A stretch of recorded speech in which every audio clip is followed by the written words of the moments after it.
The council chamber had transformed into a war room. Displays showed the approaching fleet from every angle.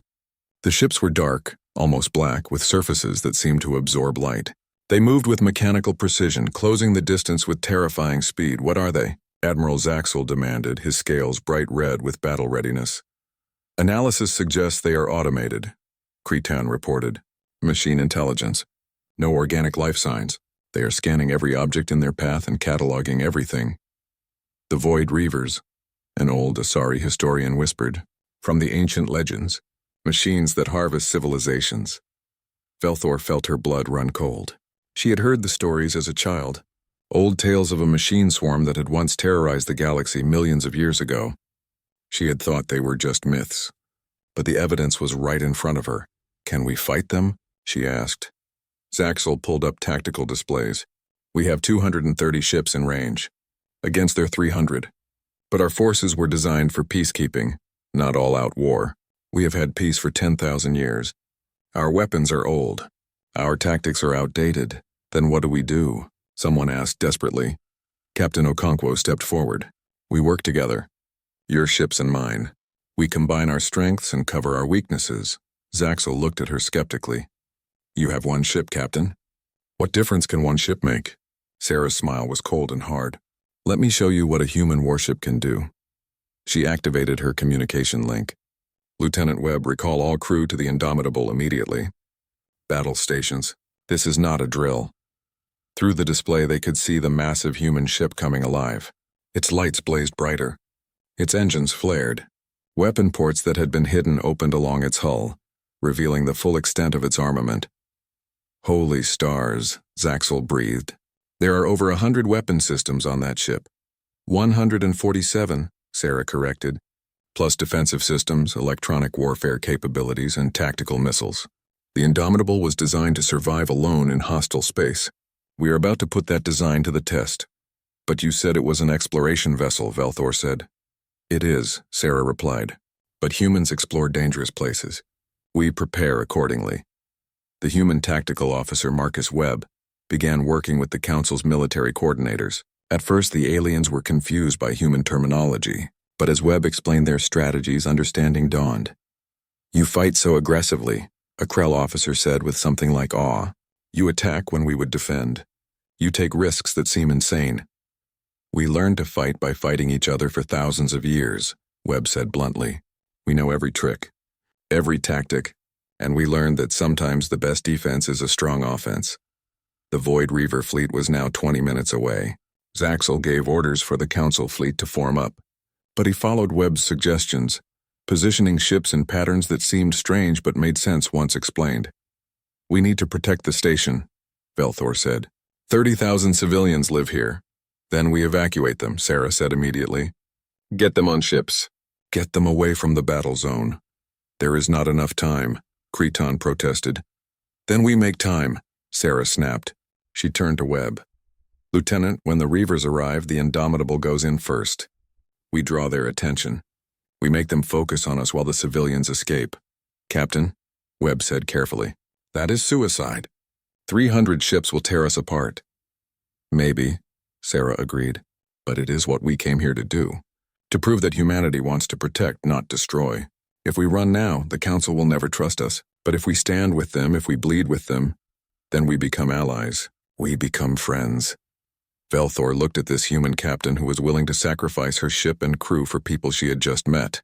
It was the action of either a fool or a hero, and Velthor was beginning to suspect it was the latter.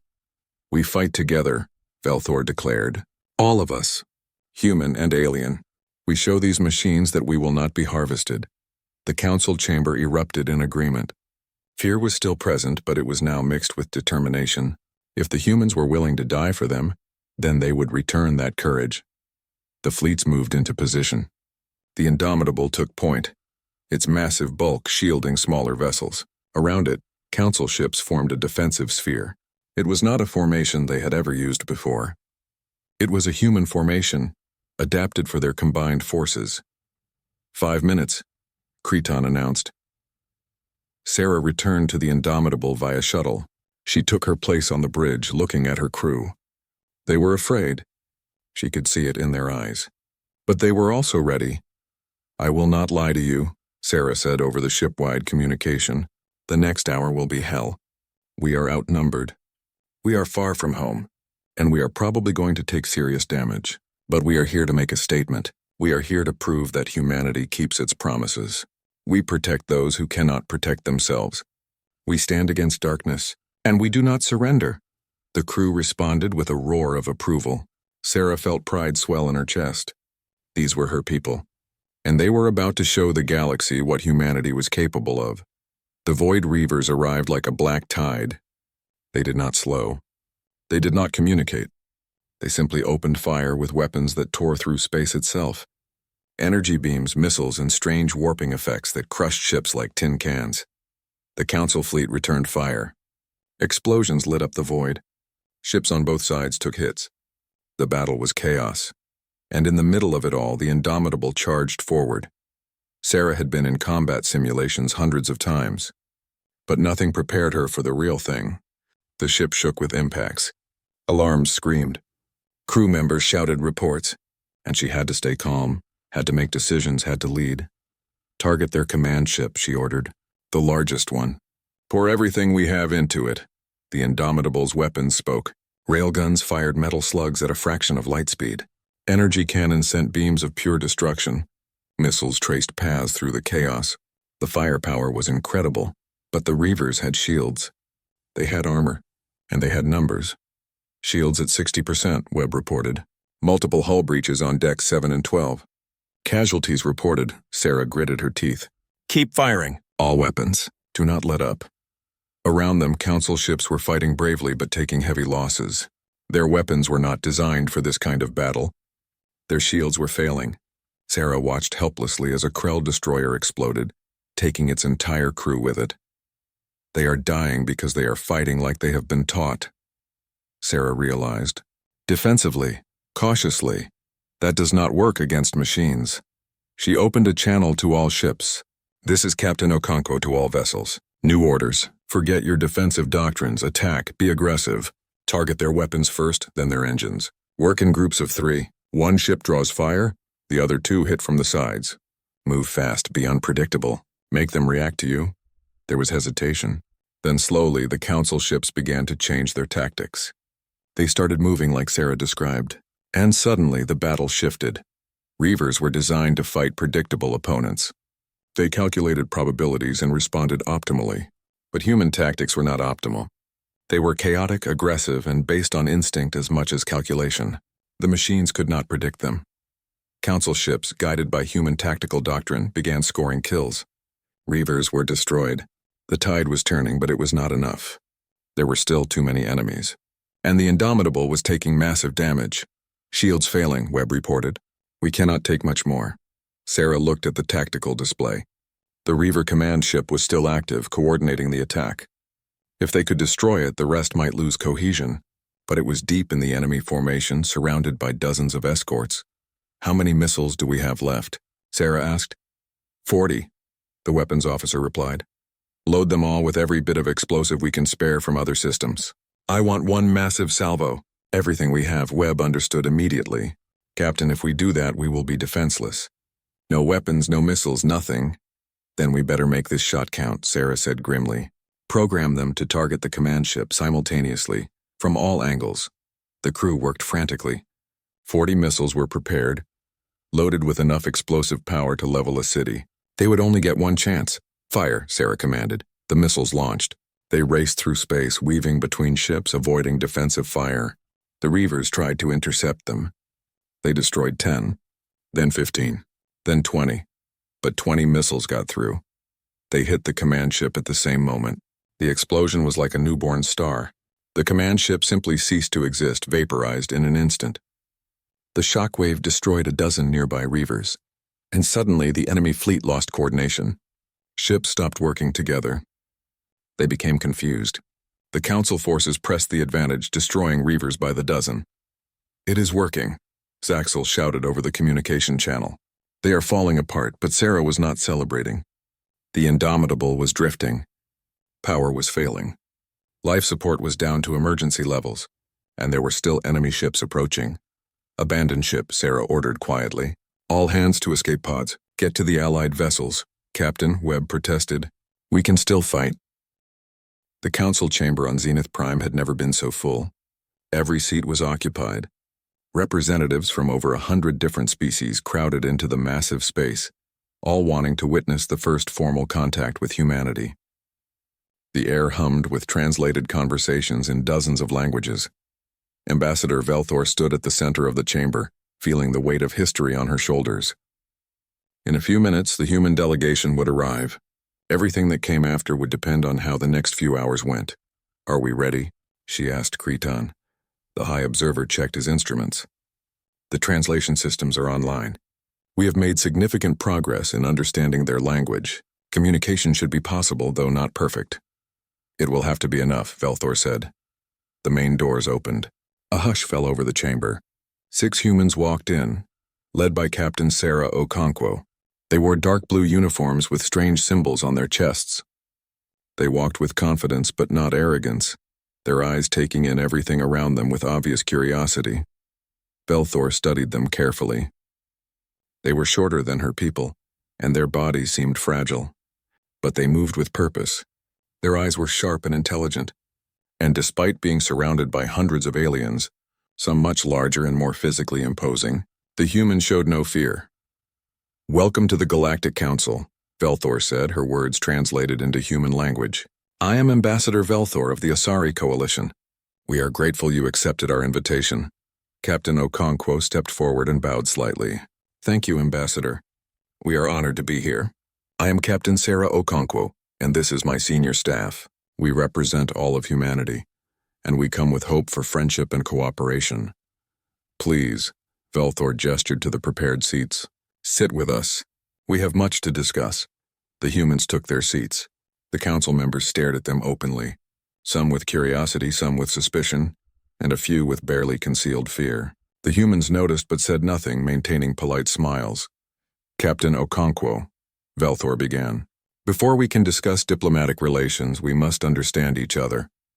We must know who you are and where you come from. Will you share your history with us? Sarah nodded. Of course. We have prepared a data package that explains our civilization. May we display it? Velthor agreed. A human technician worked with the council's systems, and suddenly, the holographic display in the center of the chamber came to life. It showed a blue and green planet, beautiful and full of life. This is Earth, Sarah said, her voice carrying to every corner of the chamber. Our home, a world in the Sol system which you call the Forbidden Zone. The image zoomed in, showing continents and oceans, cities and forests. It was a vibrant world, clearly full of life. But then the display changed, showing massive storms, earthquakes, and volcanic eruptions. The violence was stunning. Earth is what you might call a death world, Sarah continued. High gravity, extreme weather, tectonic instability, a thick atmosphere with high oxygen content, and filled with predatory species that evolved to survive in these harsh conditions. The display showed images of Earth's wildlife: tigers, bears, sharks, crocodiles. The council members gasped. Some species recoiled at the sight of so many apex predators on a single world. Humanity evolved on this world, Sarah explained. We learned to survive by being adaptable, by working together, by creating tools and weapons. We became the dominant species not because we were the strongest or fastest, but because we could think and plan and cooperate. The images shifted to human history. Cities being built, agriculture developing, technology advancing. But it also showed wars, terrible destructive wars, weapons that could level cities, bombs that could poison entire regions. We were not peaceful, Sarah admitted, her voice heavy. For thousands of years we fought each other. Tribe against tribe, nation against nation. We nearly destroyed ourselves multiple times. In 2087 we came within hours of total extinction due to a combination of nuclear war and climate collapse. The council chamber was silent. The images showed devastated cities, poisoned lands, and masses of suffering people. It was hard to watch, but we survived, Sarah continued, her voice growing stronger. We came together. We put aside our differences. We rebuilt. We unified, not because we agreed on everything, but because we realized that our survival depended on working together. It took us 200 years, but we created a united world government. We healed our planet, and we looked up at the stars. The display showed the construction of the Indomitable, the massive ship being built piece by piece in orbit around Earth. Thousands of people working together on the greatest project in human history. The Indomitable represents our hope, Sarah said. We built it to reach beyond our world, to find other life in the universe, to prove that we were not alone. We made it strong because we learned that space is dangerous. We made it powerful because we learned that survival requires preparation. But we sent it out with a message of peace because we learned that unity is stronger than division. The display showed the moment the Indomitable left Earth orbit. Billions of humans watching from the surface, hoping and praying for success. Sarah's voice was thick with emotion as she spoke. We did not know you existed. We did not know we would frighten you. We only knew that we had to try. We had to reach out. Because after everything we survived, after all the pain and suffering and struggle, we still believed that there was good in the universe, that we could find friends among the stars. The display faded. Sarah sat down, looking tired but hopeful. The council chamber remained silent for a long moment. Then Admiral Zaxel stood up. You say you come in peace, but your ship is a weapon. How can we trust you? Sarah met his gaze calmly. Because we could have fired first and did not. Because we are sitting here unarmed, surrounded by those who fear us, and we are trying to explain. Because we did not have to come to your station. We could have fled back to Earth, but we chose to stay and talk. Is that not the action of those who seek peace? You survived terrible things, another council member said, a crystalline being from a peaceful world. But that violence you showed, that capacity for destruction, how do we know you will not turn it on us? Sarah was quiet for a moment. When she spoke, her voice was thoughtful. You do not know. Just as we do not know that you will not attack us, trust must start somewhere. Yes, humanity has a violent history. Yes, we know how to fight and destroy. But we also know how to heal and build. We know the cost of war because we have paid it many times over. That knowledge makes us value peace even more. Lieutenant Marcus Webb, sitting beside Sarah, added his own thoughts. Every weapon on the Indomitable is defensive. We have no planet-killer bombs, no biological weapons, no tools of genocide. Our weapons are designed to protect the ship and its crew from asteroids, debris, and unknown threats. We hoped we would never have to use them against intelligent life. Your science fascinates us, Dr. Yuki Tanaka said, speaking for the first time. She was the human delegation's chief scientist. We saw your ships, your technology, so different from ours, so elegant. We want to learn from you, and we hope you will want to learn from us. Science has no borders. Knowledge should be shared. Velthor listened to it all, watching the reactions around the chamber. Some council members were softening, seeing the humans as people rather than threats. Others remained suspicious. This was not going to be a simple decision. There is something you should see, Cretan said suddenly. He activated a different display. I found this in our oldest archives.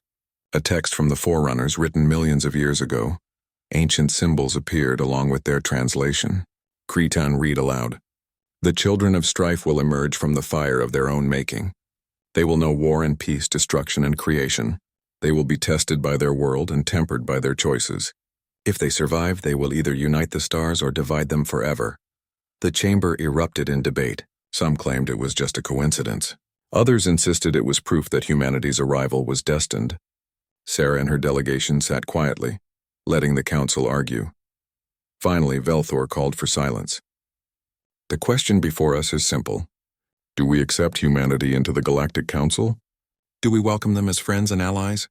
Or do we reject them and maintain our isolation from each other? I propose a vote, Admiral Zaxel said. But I also propose we wait. We need more time to understand these humans. Velthor was about to agree when every alarm in the station suddenly started screaming. The holographic display flashed red. Sensor data flooded the screens. What is happening? Velthor demanded. Cretan worked frantically at his console, his mandibles clicking in distress. Long-range sensors detect a massive fleet entering the sector. Unknown configuration. Unknown origin. They are not from any known species, the display showed them. Hundreds of dark ships, angular and wrong-looking. They moved in perfect formation, like a swarm of insects, and they were heading straight for the station. Size? Zaxel barked. Ranging from 1 kilometer to 5 kilometers, Cretan replied. Total count, over 300 vessels. And they are not slowing down. Velthor felt ice in her veins. 300 unknown warships. This was not a diplomatic mission. This was an invasion. Fleet Commander Zaxel stared at the human ship and tried to control his fear. In 40 years of military service, he had never seen anything like it. The vessel hung in space like a dark mountain, massive and threatening. Its armor was so thick that his sensors could barely penetrate it. Its weapons were hidden but clearly present, and its power core burned like a captured star. "Distance?" he asked, his voice rougher than he intended. 500,000 kilometers, his second-in-command replied, holding position. "They have not moved since we arrived." That was something, at least. The humans were not attacking. But they were not surrendering either. They just sat there watching, waiting. It made Zaxel nervous. "Are they still broadcasting?" he asked. "Yes, Commander, constantly, on every frequency. Our translation computers are making progress, but the language is completely unknown. It will take more time." Time. That was the problem. Every moment they waited was a moment the humans could use to prepare, or to call for reinforcements. For all Zaxel knew, dozens more ships like this were on their way. He looked at his fleet, 187 ships from 12 different species. The combined might of the Galactic Council, and he was not sure it would be enough. "Status of their weapons," Zaxel demanded. "Powered down to standby mode, sir. But they could activate them in seconds. We detected at least 40 different weapon ports on the hull. Railguns, energy cannons, missile tubes, and those are just the ones we can see. 40 weapon systems. On a single ship? Zaxel's entire flagship had 12. What kind of species built a ship like that for peaceful exploration, unless it was not for peaceful exploration at all? "They destroyed one of our scanning drones," Zaxel reminded his crew. "That was a hostile act." "It could have been automatic defense," someone suggested. "A reflex response rather than intentional aggression." Zaxel snorted. "A reflex that destroys things perfectly is still dangerous." Movement on the sensors caught his attention. The human ship was deploying something, small objects emerging from its hull moving toward the fleet. "Weapons," Zaxel barked. "Ready to fire." "Wait," the sensor officer called out. "They are not missiles. They look like scanning drones. Similar to ours." Zaxel watched the small spheres drift slowly toward his fleet. They were clearly not weapons. They moved too slowly, too deliberately. They were trying to communicate. "Or gather intelligence. Do not fire," he ordered. "Let them approach. But keep weapons locked on the main ship. If this is a trick, we respond immediately." The human drones came closer. Zaxel could see them on the close-range display now. They were elegant in design, covered in cameras and sensors. They reminded him of the peaceful research vessels used by scientists. Not military technology at all.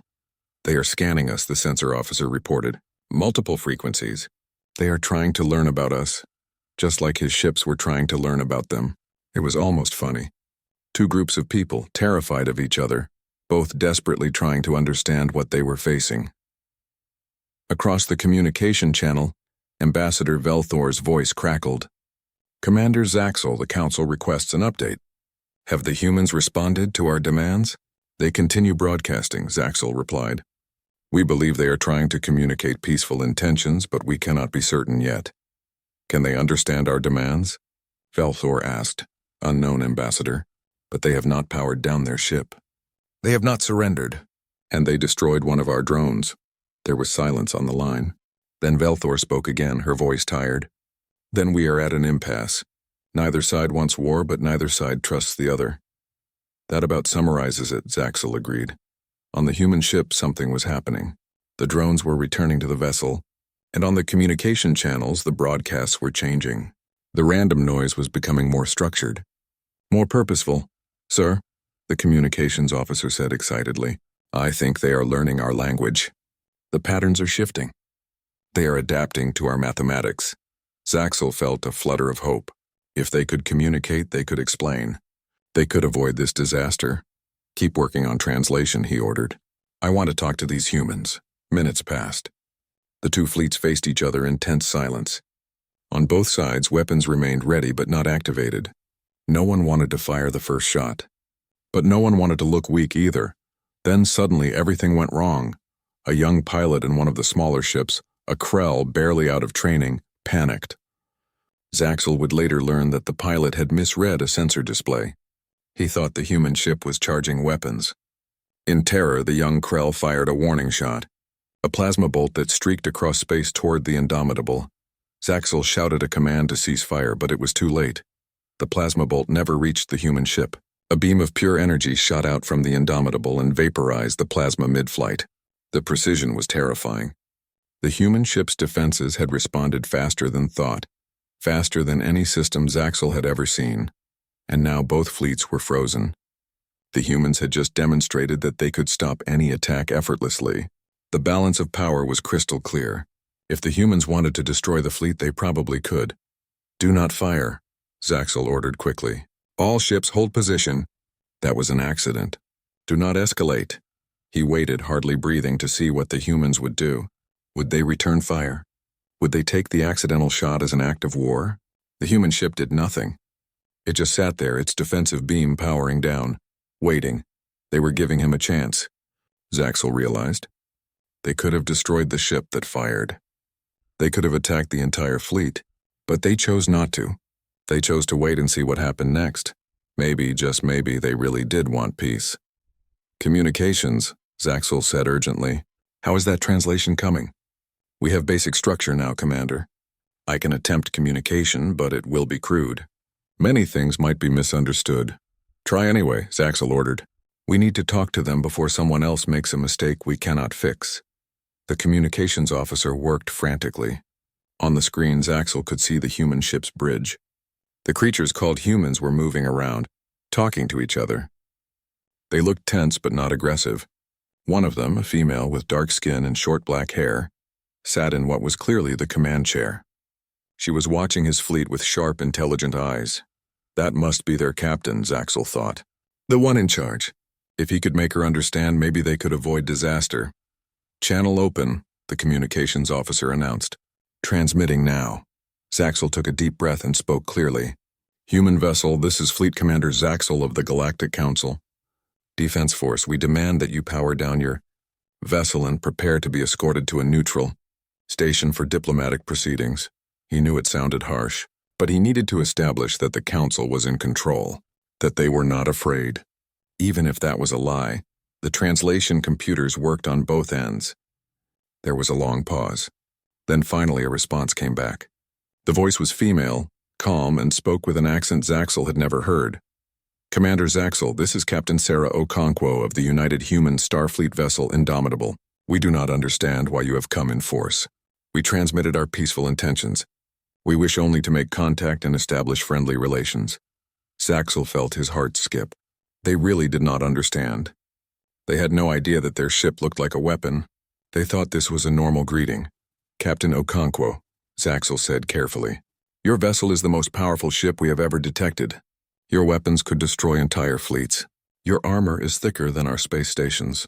You emerge from a forbidden zone traveling at impossible speeds. We did not know if you were hostile or peaceful." Another pause. Then the human captain's voice returned, and this time Zaxel could hear confusion in it. "Commander, the Indomitable is an exploration vessel. We built it to be safe for deep space travel. We did not know you would see it as threatening. We are not here to conquer or destroy. We are here to meet you, to learn from you, to become friends. An exploration vessel." They called that monster an exploration vessel. Zaxel wanted to laugh or cry or both. The humans had built a dreadnought and sent it out as their first contact ship because they thought it was reasonable. "Ambassador Velthor," Zaxel said over the council channel, "you need to hear this." He patched the human captain through to the full council. Within minutes, representatives from dozens of species were listening to Captain Okonkwo explain humanity's intentions. Her words were simple and direct. They wanted peace. They wanted friendship. They had no idea they had caused panic across 3 sectors. Slowly, very slowly, the tension began to ease. Questions were asked and answered. Misunderstandings were explained. The humans learned that their ship was terrifying to everyone else. The council learned that humans came from a dangerous world and had learned to prepare for the worst. "We should meet in person," Velthor suggested, "face to face. It is harder to fear someone when you look them in the eye," Captain Okonkwo agreed. "I will come to your station, alone if necessary, to show our trust." "Bring a small delegation," Velthor replied. "We will arrange a neutral meeting room. And Commander Zaxel, pull back your fleet. Give them space. Show them we trust them too. Captain Sarah Okonkwo stood on the bridge of the UHSF Indomitable and felt her heart swell with pride.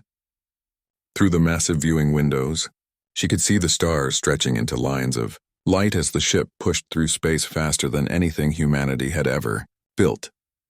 "Status report," she said calmly. Lieutenant Marcus Webb looked up from his console with a huge grin. "All systems are running perfectly, Captain. The jump drive is performing 20% better than simulations predicted. Life support is stable. Weapons are secured. We are making history," Sarah smiled. They were indeed making history. The Indomitable was humanity's first faster-than-light vessel. After decades of research, failed tests, and countless setbacks, humans had finally broken the light barrier. They were traveling through the galaxy. They were going to meet whatever was out there. "Any response to our greeting?" Sarah asked. The communications officer, Lieutenant Chen, shook her head. "Not yet, Captain. We are broadcasting on all frequencies we can generate. If there is anyone out there, they will hear us." Sarah nodded. The message was simple and repeated in multiple formats: mathematics, binary code, and even music. They had sent images of Earth, of humanity, of their peaceful intentions. Surely any intelligent species would understand. "Keep broadcasting," Sarah ordered. "And keep scanning.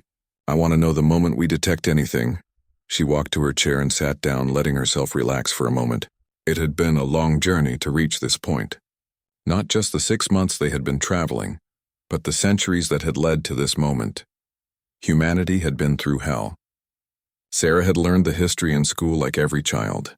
The climate wars of the 21st century, the near-extinction event of 2087, the decades of struggle to rebuild, the unification that came from shared suffering. Humans had almost destroyed themselves multiple times, but somehow they had survived. More than survived. They had thrived. The Indomitable was proof of that. 12 kilometers of advanced technology. The best minds from every nation on Earth had contributed to her design. She was fast, powerful, and built to last. She carried 5,000 crew members from every corner of Earth.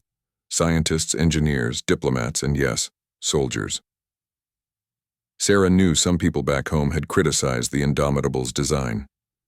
They said it looked too aggressive, too military. But those people did not understand. Humanity had learned a hard lesson. Hope for the best, but prepare for the worst. They were going into unknown space. They had to be ready for anything. "Captain," Webb called out, "I am detecting multiple energy signatures ahead." "Very faint, but definitely there." Sarah sat up straight. "How many?" "Hard to tell at this distance. At least 50. Maybe more. They are moving toward our position. Finally. Contact." Sarah felt her pulse quicken. "Yellow alert. All hands to stations. Slow to 0.5 light speed. Lieutenant Chen, increase broadcasting. Let them know we are friendly." The bridge crew moved efficiently to their tasks. There was no panic, no fear. Just focused professionalism. Sarah was proud of them. They had trained for years for this moment. "Captain," Chen said, her voice uncertain, "I am reading the energy signatures more clearly now. There are 187 vessels. They are all military-grade warships." Sarah blinked. 187? "For first contact?" "Yes, Captain. And they are forming a blockade pattern across our flight path." That was odd. Sarah had expected maybe a few ships to escort them, to guide them to a meeting place. But nearly 200 warships? That seemed excessive, unless... "Do they think we are a threat?" she wondered aloud. Webb looked confused. "Why would they think that? We have been broadcasting peaceful intentions the entire journey." "Maybe they cannot understand our broadcasts yet," Chen suggested. "Different languages, different mathematics. It might take time." That made sense. Sarah nodded slowly. "All right, full stop. We do not want to appear aggressive. Power down weapon systems to stand by. Show them we mean no harm." "Captain," Webb said carefully, "we are one ship facing nearly 200. If they are hostile, then it will not matter whether our weapons are active or not," Sarah finished. "We cannot fight that many ships, Marcus. Our only option is to convince them we are friends." The Indomitable slowed to a stop in the void of space. Around them, the alien fleet began to take formation. Sarah could see them now on the long-range sensors. Ships of all different sizes and shapes. Some were organic-looking, curved and smooth. Others were angular and mechanical. A few seemed to be grown rather than built, with surfaces that looked like coral or bone. Beautiful, Sarah whispered. Scan them. I want to know everything we can learn. The science team went to work. Sarah watched the data flow across her screens. The alien ships were impressive. Their energy output was lower than the Indomitables, but they clearly had advanced technology. Some used gravity manipulation. Others seemed to fold space around them. A few generated shields of pure energy, and they were all pointing weapons at the Indomitable. I think they are afraid of us, Lieutenant Chen said quietly. Sarah stared at the display. Chen was right. The formation was defensive, not offensive. The aliens had positioned their largest ships at the front, with smaller vessels behind. They were protecting something. They thought the Indomitable was dangerous. Why? Sarah asked. Why would they be afraid? Webb pulled up a comparison chart on the main screen. It showed the Indomitable next to the largest alien vessel.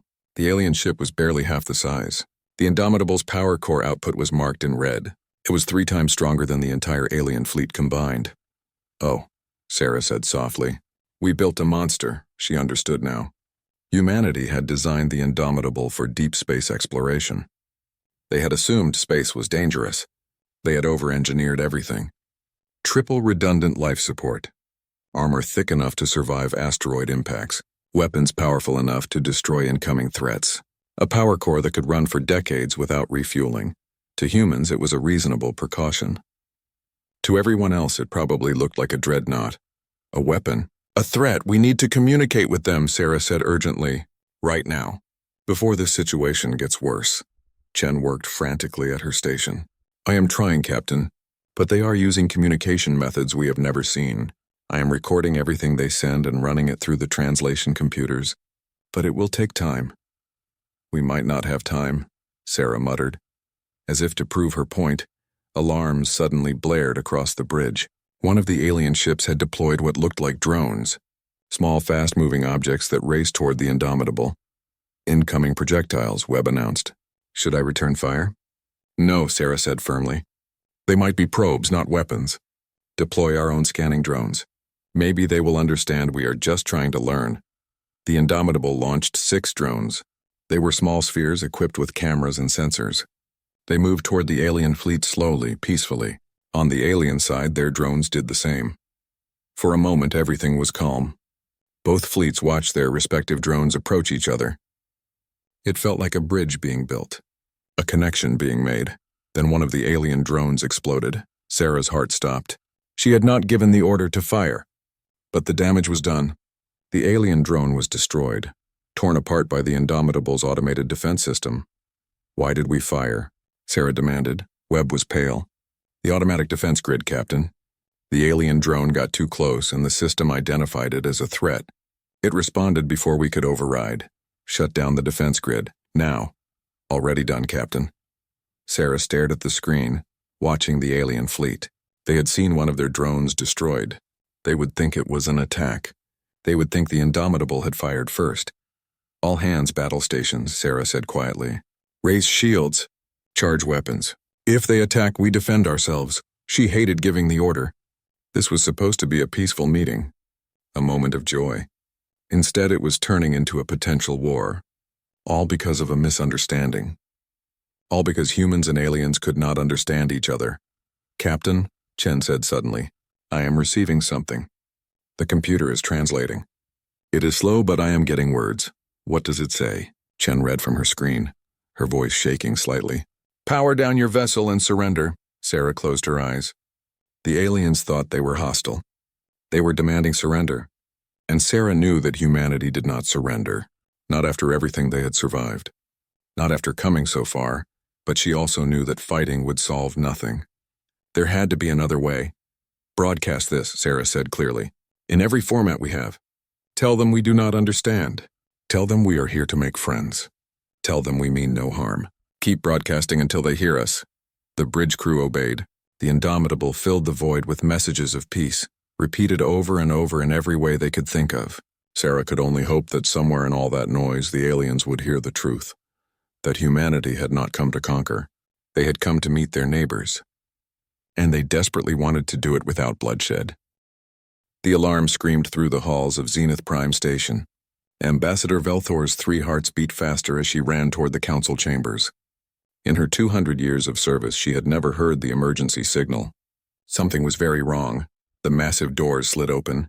Inside, dozens of aliens from different worlds were already gathering. The holographic display in the center showed a map of known space. A bright red dot pulsed at the edge of the quarantine zone. "What is it?" Velthor demanded. Her blue skin had turned pale with worry. High Observer Cretan turned to face her. His insect eyes reflected the red light. "Something has emerged from the Sol sector." Velthor felt her blood run cold. The Sol sector. No one went there. No one had gone there for 50,000 years. The old record said that region of space was filled with deadly radiation. Ships that went near it never returned. Eventually, the galaxy had simply marked it as forbidden and forgotten about it. "What kind of something?" she asked. Cretan's mandibles clicked nervously. "A ship. The largest ship we have ever detected." The hologram changed. It showed a massive vessel, dark and angular. The computer displayed measurements next to it. Velthor read them twice because she could not believe what she saw. 12 kilometers? She whispered. "That cannot be right." "Our sensors have checked 3 times, Cretan said. "It is accurate.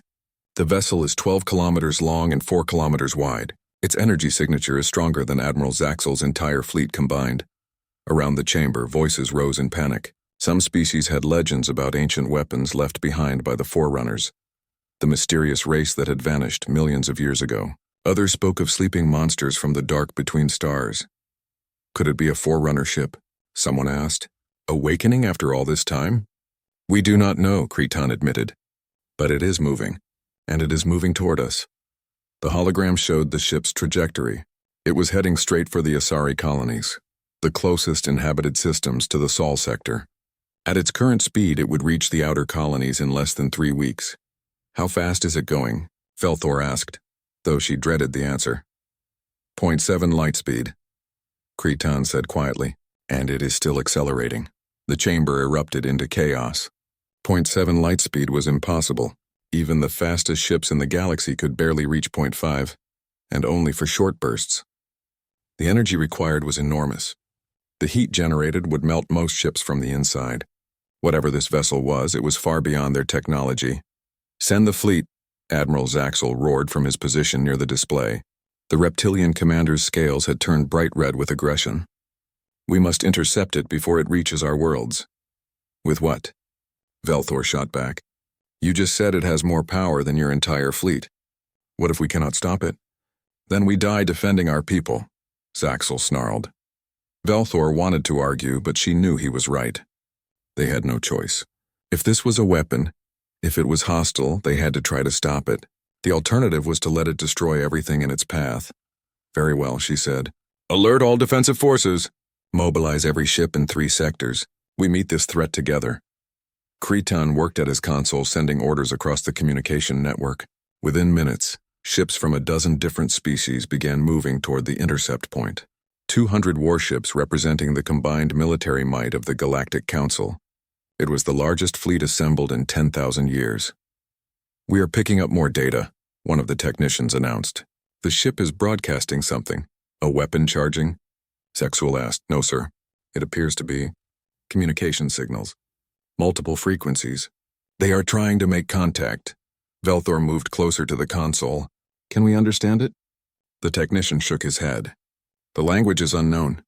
The mathematical patterns are strange. But we did manage to capture some visual data." The hologram flickered and changed. Suddenly, Velthor was looking at the interior of the massive ship. The bridge was enormous, filled with strange technology. And standing at various stations were creatures she had never seen before. They stood on 2 legs like Velthor's own people. But they had no scales, no fur, no chitin. Their skin was smooth and came in different shades of brown and pink. They had hair on their heads in various colors. Their eyes faced forward like predators.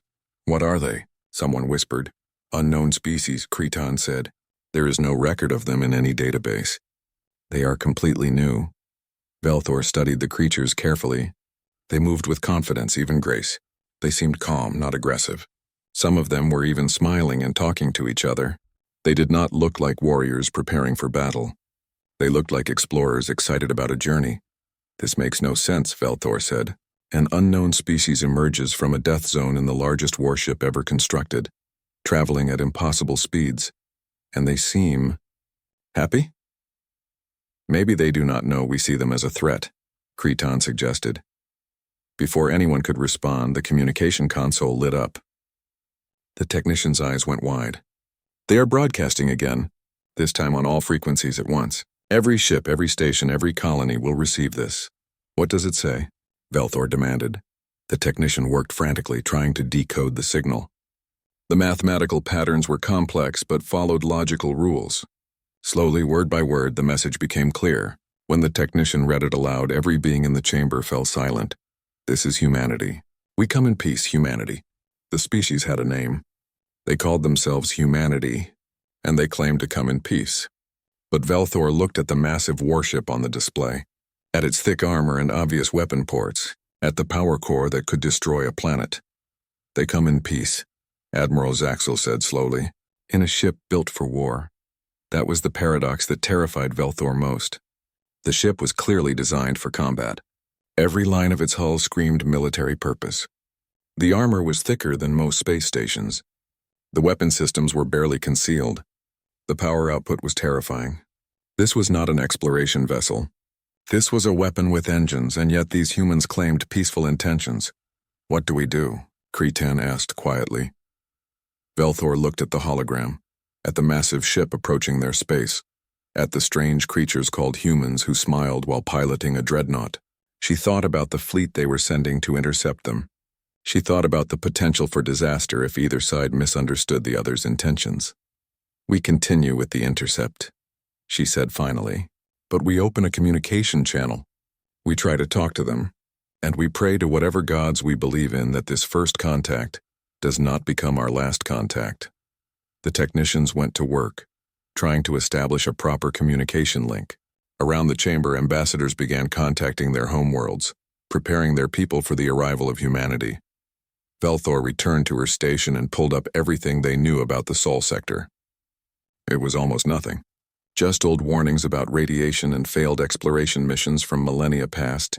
Whatever had kept humanity trapped in that region for so long was now clearly no longer a problem. They had broken free. They had built a ship that defied physics, and now they were coming to meet the galaxy.